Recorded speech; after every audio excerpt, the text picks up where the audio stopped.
कहानी की शुरुआत होती है बर्क नाम के छोटे से वाइकिंग गांव से, जहां हर इंसान का एक ही दुश्मन है, ड्रैगन्स।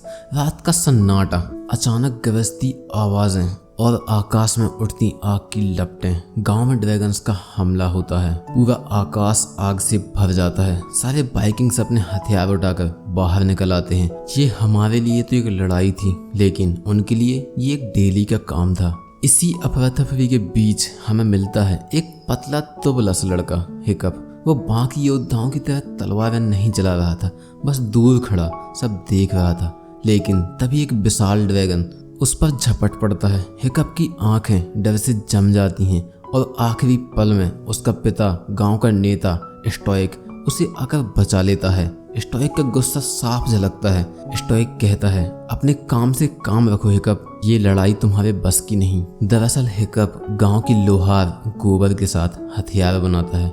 वह लड़ाई में कमजोर था, लेकिन उसके अंदर एक सपना पल रहा था, एक सच्चा वाइकिंग बनने का। उसी सपने के लिए उसने एक मशीन बनाई थी जो रस्सी से ड्रैगन को पकड़ सकती थी। गोबर ने उसे बेकार कहा, लेकिन हिकअप मानता था कि एक दिन ये सबके काम आएगी। इसी बीच ड्रैगन्स गांव में आग लगा देते हैं। बच्चे मिलकर आग बुझाने लगते हैं और उनमें से सबसे अलग दिखती है एक बहादुर लड़की, एस्ट्रिड। उसकी हिम्मत और समझदारी देखकर स्टोइक भी प्रभावित होता है। हिकअप तो पहले से ही उसे चुपचाप पसंद करता था, लेकिन आज की रात अलग थी, क्योंकि आकाश में उतरता है मौत का साया, नाइट फ्यूरी। इतना तेज कि किसी ने आज तक उसे देखा तक नहीं। जैसे ही गोबर लड़ाई से बाहर निकलता है, हिकअप अकेला रह जाता है। आसमान में देखता है, नाइट फ्यूरी की परछाई पर उसकी नजर पड़ती है। दिल धड़क रहा था, लेकिन हाथों में उसकी मशीन थी। वो ट्रिगर दबाता है और किस्मत से हिकअप का निशाना लग भी जाता है। हिकअप का यकीन पक्का हो जाता है, उसने नाइट फ्यूरी को गिरा दिया। लेकिन खुशी ज्यादा देर टिकती नहीं। एक और ड्रैगन उस पर हमला कर देता है और फिर से स्टोइक उसे बचाता है। गांव का आधा हिस्सा जल चुका था। गुस्से में स्टोइक अपने बेटे को डांटता है। हिकअप चुप रहता है, लेकिन अंदर से उसके मन में सिर्फ एक ही ख्याल था, मैंने नाइट फ्यूरी को पकड़ लिया, मुझे ये देखना होगा। उसी रात चुपके से वो जंगल की ओर निकल जाता है। घने पेड़ों के बीच नाइट फ्यूरी धरती पर गिरा पड़ा। हिकअप की सांसें तेज हो जाती हैं, हाथ में चाकू, और बस एक बार और वो सबसे बड़ा हीरो बन जाएगा। लेकिन तभी उसकी नज़र ड्रैगन की आंखों से मिलती है। वो आंखें गुस्से से नहीं भरी थी, वो तो डर से कांप रही थी। उसी पल हिकअप के हाथ कांपने लगते हैं। वो समझ जाता है, ये भी दर्द महसूस करता है, ये भी मेरी तरह ही है। चाकू जमीन पर गिरता है। हिकअप रस्सियां काट देता है और ड्रैगन आज़ाद हो जाता है और उसके पास आता है, फिर उड़ जाता है, लेकिन उड़ नहीं पाता। उसका पंख घायल था। हिकअप को एहसास होता है कि उसकी बनाई मशीन ने उसे अपाहिज कर दिया। अब वो ड्रैगन उड़ भी नहीं सकता। वो चुपचाप घर लौटता है और वहीं स्टोइक उसे बताता है कि अब उसकी ट्रेनिंग शुरू होगी। स्टोइक खुद ड्रैगन्स का ठिकाना ढूंढने समंदर के सफ़र पर निकल रहा था। जाते जाते वो उम्मीद करता है जब लौटे तब तक उसका बेटा एक सच्चा योद्धा बन चुका हो। अगले दिन ट्रेनिंग शुरू होती है। सारे बच्चे इकट्ठा होते हैं, एस्ट्रिड समेत। गोबर उन्हें ड्रैगन से लड़ने की कला सिखाता है। जब एक ड्रैगन हिकअप पर झपटता है तो वो डरकर दीवार से चिपक जाता है। मौत उसके सामने थी, लेकिन आखिरी पल में गोबर उसे बचा लेता है। गोबर बताता है, अगर तुम ड्रैगन के सामने भागे नहीं तो वो तुमको मार देंगे। हिकअप वहीं खड़े खड़े सोचता है कि नाइट फ्यूरी ने उसे कुछ क्यों नहीं किया। क्लास के बाद वो फिर उसी जंगल लौटता है। नाइट फ्यूरी बार बार उड़ने की कोशिश करता है, लेकिन टूटे पंख के साथ वो हर बार गिर पड़ता है। हिकअप दूर बैठा उसे देखता है और पहली बार उसे समझ आता है कि यह ड्रैगन दुश्मन नहीं है, बल्कि उतना ही अकेला है जितना वो खुद। हिकअप दूर से देखते देखते ही वापस लौट आता है। अगले दिन ट्रेनिंग के बीच एक खतरनाक ड्रैगन हिकअप पर फिर से झपटता है। वो डर के मारे पीछे छिप जाता है। ठीक उसी पल एस्ट्रिड अपनी कुल्हाड़ी घुमाती है और ड्रैगन को हराकर वापस पिंजरे में भेज देती है। वो हिकअप पर गुस्सा करती है, तुम कभी सीरियस नहीं होते, इस तरह तुम कभी वाइकिंग नहीं बन पाओगे। उसकी बात सुनकर हिकअप अंदर से टूट जाता है। उसे लगता है शायद वो सचमुच गलत कर रहा है। लेकिन उसी शाम वो दोबारा उसी ड्रैगन के पास जाता है। इस बार हाथ में शील्ड और एक ताज़ी मछली लेकर वो सावधानी से ड्रैगन के सामने सारे हथियार फेंक देता है ताकि उसे लगे कि वो दुश्मन नहीं दोस्त बनना चाहता है। नाइट फ्यूरी धीरे धीरे हिकअप के पास आता है। वो मछली को खाता है। मछली का कुछ हिस्सा वो हिकअप की ओर फेंक देता है जैसे दोस्ती की शर्त रख रहा हो। हिकअप भी मुस्कुराते हुए मछली खा लेता है। उसी पल दोनों के बीच एक अद्भुत रिश्ता बनता है। शाम ढलते ढलते हिकअप नाइट फ्यूरी को छूता है और ड्रैगन भी बिना डरे उसके पास खड़ा रहता है। और यहीं पे हिकअप नाइट फ्यूरी को एक नाम देता है, टूथलेस।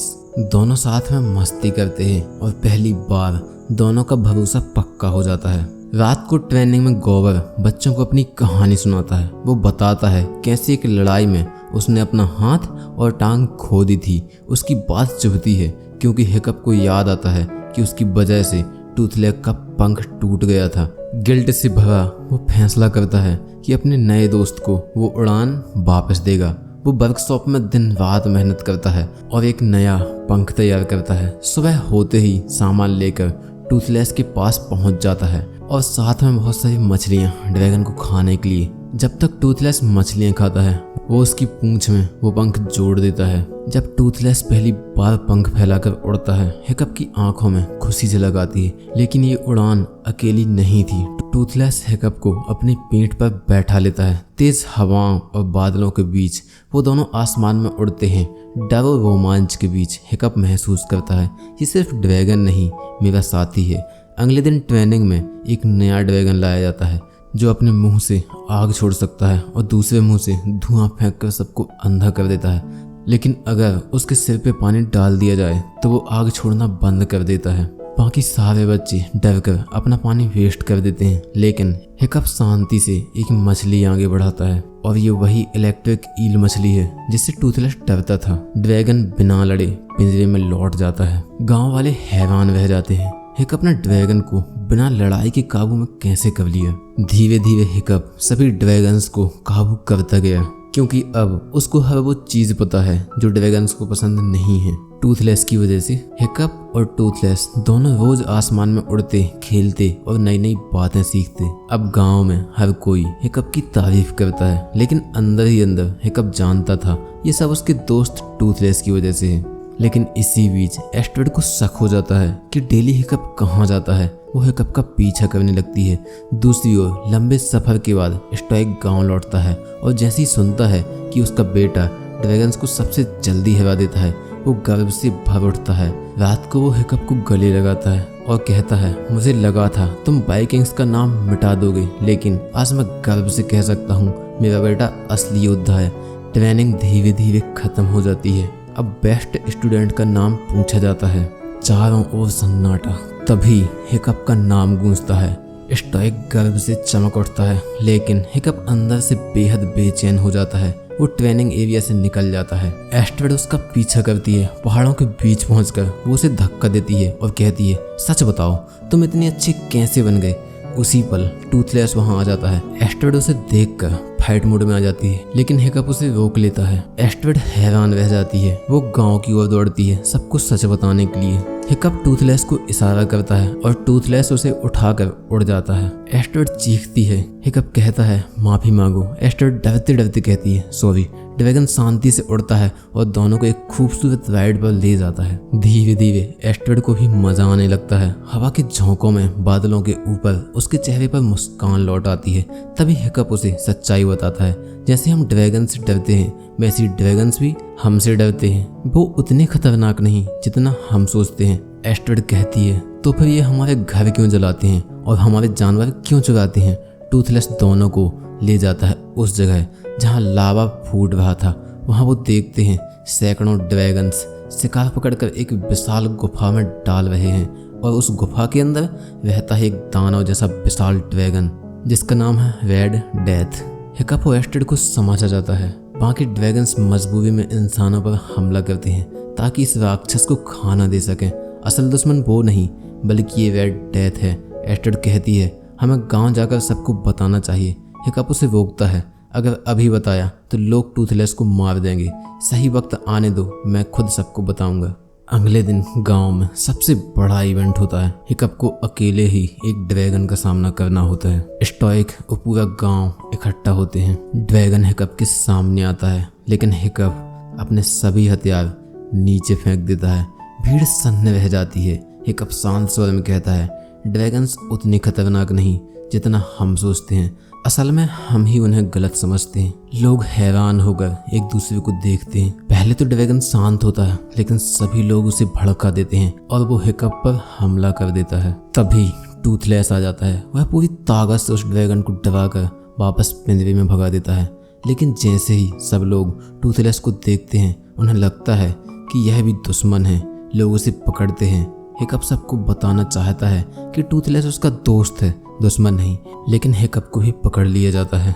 उस रात स्टोइक घर पर हिकअप से कहता है, तुम भूल गए हो, ड्रैगन हमारे दुश्मन हैं। उन्हें ड्रैगन्स ने तुम्हारी माँ को छीन लिया था। लेकिन हिकअप धीरे से कहता है, पापा ड्रैगन्स बुरे नहीं हैं, वो सिर्फ अपने लीडर के लिए शिकार करते हैं। असली दुश्मन कोई और है। स्टोइक हैरान होकर पूछता है, क्या तुमने ड्रैगन का नेस्ट देखा? हिकअप कहता है, हाँ, टूथलेस मुझे वहाँ ले गया था। अब स्टोइक गुस्से में आ जाता है। वह टूथलेस को कैद करवा देता है और अपनी पूरी आर्मी के साथ ड्रैगन नेस्ट को खत्म करने के लिए निकल पड़ता है। जाते जाते वह हिकअप से कहता है, मैं गलत था, तुम अभी भी हमारे जैसे नहीं हो। यह सुनकर हिकअप पूरी तरह टूट जाता है। उसे लगता है कि वह सच में बेकार है। तभी एस्ट्रेड आती है। वो कहती है, तुम यूजलेस नहीं हो, तुम पहले इंसान हो जिसने ड्रैगन को दोस्त बनाया, उसकी सवारी की। तुम सबसे अलग हो। हिकअप धीरे से जवाब देता है, मैंने उससे दोस्ती इसलिए की क्योंकि वो भी डरा हुआ था। एस्ट्रेड मुस्कुराती है, तो फिर दोस्तों को मुश्किल में नहीं छोड़ा जाता, तुम्हें टूथलेस को बचाना होगा। ये शब्द सुनते ही हिकअप के अंदर नई हिम्मत आ जाती है। हिकअप उन सब ट्रेनिंग वाले ड्रैगन्स को आज़ाद करता है और हिकअप के सभी दोस्त उन ड्रैगन से दोस्ती करते हैं और सब मिलकर उड़ान भरते हैं ड्रैगन के नेस्ट की ओर। उधर स्टोइक और उसकी आर्मी नेस्ट तक पहुंच जाती है। वह चिल्लाता है, आज हम इन राक्षसों को हमेशा के लिए खत्म कर देंगे। फिर वाइकिंग्स पहाड़ी पर हमला करते हैं। आग के गोले पहाड़ को तोड़ देते हैं, लेकिन उस धमाके से अंदर छिपा हुआ रेड डेथ बाहर आ जाता है। यह वही विशाल ड्रैगन था जिसके लिए बाकी सब ड्रैगन शिकार किया करते थे। वह इतना बड़ा था कि वाइकिंग्स पहली बार असली डर का सामना करते हैं। तभी हिकअप और उसके दोस्त अपने अपने ड्रैगन पर सवार होकर पहुंच जाते हैं। बाकी सभी लोग उस बड़े ड्रैगन का ध्यान भटकाते हैं। हिकअप जाकर टूथलेस को बचाता है, लेकिन लड़ाई के दौरान हिकअप और टूथलेस दोनों पानी में गिर जाते हैं। स्टोइक हिकअप को बाहर खींचता है और जाकर टूथलेस को आज़ाद कर देता है। हिकअप टूथलेस पर बैठता है और जाने ही वाला होता है। तभी स्टोइक आता है और कहता है, मैं सिर्फ तुम्हें बचाने की कोशिश कर रहा था बेटा। हिकअप कहता है, जानता हूँ डैड। और फिर दोनों मिलकर आसमान की तरफ उड़ जाते हैं। अब शुरू होती है सबसे खतरनाक लड़ाई। रेड डेथ बार बार आग बरसाता है। टूथलेस आसमान में बहुत ऊंचाई तक उड़ जाता है। उसके पीछे पीछे रेड डेथ भी ऊपर तक आ जाता है अपने भारी भरकम शरीर के साथ। टूथलेस अपनी फायर बॉल से उसके पंखों में छेद कर देता है। फिर एक जोरदार हमला। जैसे ही रेड डेथ अपने मुंह से फायर फेंकने ही वाला था, टूथलेस उसके मुंह में अपनी फायर बॉल से हमला कर देता है। अब टूथलेस बहुत तेजी से नीचे की ओर आता है। उतनी ही तेजी से रेड डेथ भी उसके पीछे आता है और रेड डेथ नीचे टकरा के ब्लास्ट हो जाता है। लेकिन टूथलेस और हिकअप उस ब्लास्ट से नहीं निकल पाते। थोड़ी देर बाद सबको टूथलेस मिलता है नीचे पड़ा हुआ, लेकिन हिकअप कहीं नहीं है। लेकिन तभी टूथलेस अपने पंखों के अंदर छिपाए हुए हिकअप को बाहर लाता है। वह बेहोश था लेकिन जिंदा था। सब खुशी से रो पड़ते हैं। 7 दिन बाद हिकअप की आंखें खुलती हैं। सबसे पहले वह टूथलेस को देखता है जो उसके पास बैठा था, लेकिन नीचे देखता है तो पता चलता है उसने अपनी एक टांग खो दी है। हिकअप दुखी हो जाता है। तभी टूथलेस उसे छेड़ता है, हंसता है और बाहर लेकर जाता है। वहाँ हिकअप देखता है कि पूरा गांव बदल चुका है। जहाँ पहले इंसान और ड्रैगन दुश्मन थे, अब सब मिलकर रहते हैं। बच्चे अपने ड्रैगन पर उड़ रहे हैं और लोग उनके साथ काम कर रहे हैं। स्टोइक गर्व से कहता है, बेटा तुमने 200 साल पुरानी दुश्मनी खत्म कर दी। तुमने इतिहास बदल दिया। तुम सबसे बहादुर हो। एस्ट्रेड भी आती है जो पहले गुस्सा थी, लेकिन अब वह हिकअप के पास आकर उसे किस करती है। हिकअप मुस्कुराता है और अपने दोस्तों के साथ टूथलेस पर उड़ान भरता है। और यहीं पे हमारी प्यारी सी मूवी की कहानी खत्म होती है। और अगर वीडियो अच्छा लगा हो तो लाइक कर देना और हाँ, सब्सक्राइब भी कर देना। मिलते हैं अगली मूवी ब्रेकडाउन के साथ।